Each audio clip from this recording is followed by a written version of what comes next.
नमस्कार, मी सौरभ संजय खरे, जनता सहकारी बँकेच्या KYC AML विभागामध्ये वरिष्ठ अधिकारी म्हणून काम करतो. जनता सहकारी बँक आपले अमृत महोत्सव वर्ष साजरा करत आहे आणि अमृत महोत्सवी वर्षाच्या मी आपणा सर्वांना शुभेच्छा देतो. आज जनता सहकारी बँकेच्या अंडरस्टँडिंग द KYC या मालिकेतील तिसऱ्या भागात मी आपलं स्वागत करतो. आज आपण KYC म्हणजेच KYC अपडेशन याबाबत माहिती जाणून घेणार आहोत. एखाद्या खातेदाराने खाते उघडते वेळी जी माहिती किंवा KYC कागदपत्रे सादर केली असतात ह्याबाबत अपडेशन बँकेमध्ये करणे किंवा माहितीमध्ये बदल झाला असल्यास ती बँकेच्या दफ्तरी नोंदवणे यालाच KYC अपडेशन असे म्हणतात. सदर अपडेशन हे रिझर्व्ह बँकेच्या नियमांनुसार विहित वेळेमध्येच करणे गरजेचे असते. अनेक कारणांमुळे आपण बँकेकडे सादर केलेल्या KYC कागदपत्रे व माहिती याच्यामध्ये बदल होत असतो.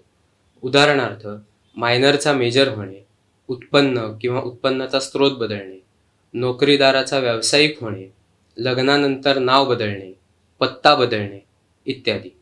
सदर बदलाची बँकेकडे नोंद होणे ही आवश्यक असते. सर्व ग्राहकांनी KYC कागदपत्रे किंवा अनुषंगिक माहितीमध्ये बदल झाला असल्यास सदर बदल हा बँकेकडे 30 दिवसाच्या आत नोंदवणे अनिवार्य आहे.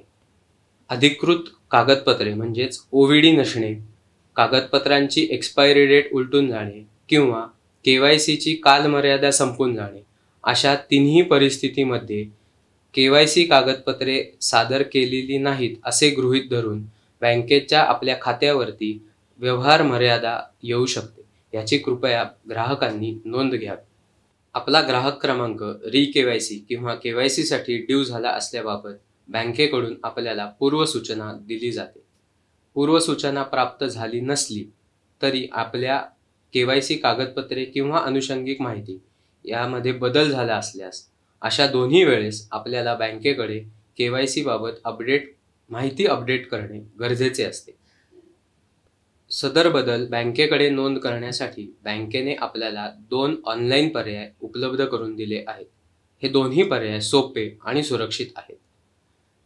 आपल्या KYC माहिती किंवा अनुषंगिक कागदपत्रे याच्यामध्ये बदल नसल्यास आपण आपल्या रजिस्टर्ड मोबाईल नंबरवरून KYC नो चेंज म्हणजेच KYC NO CHNG हा मेसेज 9225600050 म्हणजे 9225600050 या क्रमांकावर पाठवायचा आहे.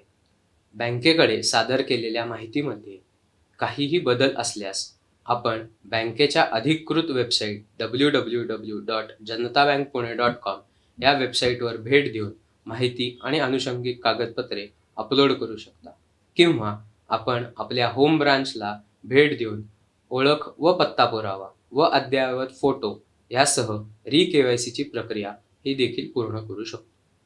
आपली बँक 1949 सालापासून कार्यरत आहे आणि RBIने KYC बाबतची मार्गदर्शक तत्वे ही नजीकच्या काळामध्ये लागू केली आहे. त्यामुळे जुन्या खातेदारांची नवीन नियमानुसार माहिती घेणे, उदाहरणार्थ आई-वडिलांची नावे, मोबाईल नंबर, ईमेल ID, उत्पन्न, उत्पन्नाचा स्रोत हे सर्व ग्राहकांकडून बँकेमध्ये अपडेट करणे हे अनिवार्य आहे. ह्यासाठी बँकेने एक महत्त्वाकांक्षी प्रकल्प हातात घेतला आहे ज्यामध्ये शाखाशः सर्व ग्राहकांची माहिती ही संगणक प्रणालीमध्ये अपडेट केली जाणार आहे. तरी सर्व ग्राहकांनी KYC अपडेशनची प्रक्रिया लवकरात लवकर पूर्ण करून घ्यावी ही मी सर्वांना विनंती करतो. धन्यवाद.